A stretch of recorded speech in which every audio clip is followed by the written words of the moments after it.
All right. Woo! That's right, Marlin number 8. Took the hook out and everything. See you later, big boy. Woo!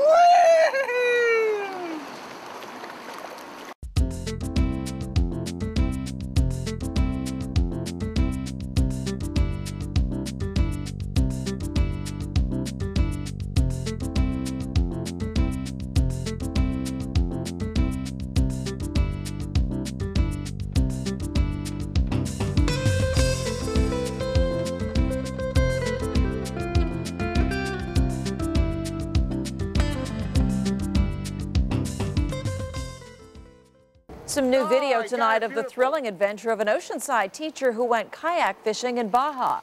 Take a look as a huge marlin jumps right next to Jon Schwartz's kayak. It's just one of 8 blue marlins he caught and released when he went fishing off the coast of Cabo over the weekend. Schwartz says he's glad he brought a cameraman along for the rare and amazing sight. Not so close. He's never seen these marlin jumping, so he's saying, well, how fast do they tow you? And I go, well, watch, maybe we'll get lucky. And next thing you know, I'm hooked up to one, and it's going, boo, boo, boo. And I'm holding on, I'm going, you see how fast they're towing me now? And he's going, okay, I got you. If you want to see more of that video, just go to CBS8.com and click on the hot button.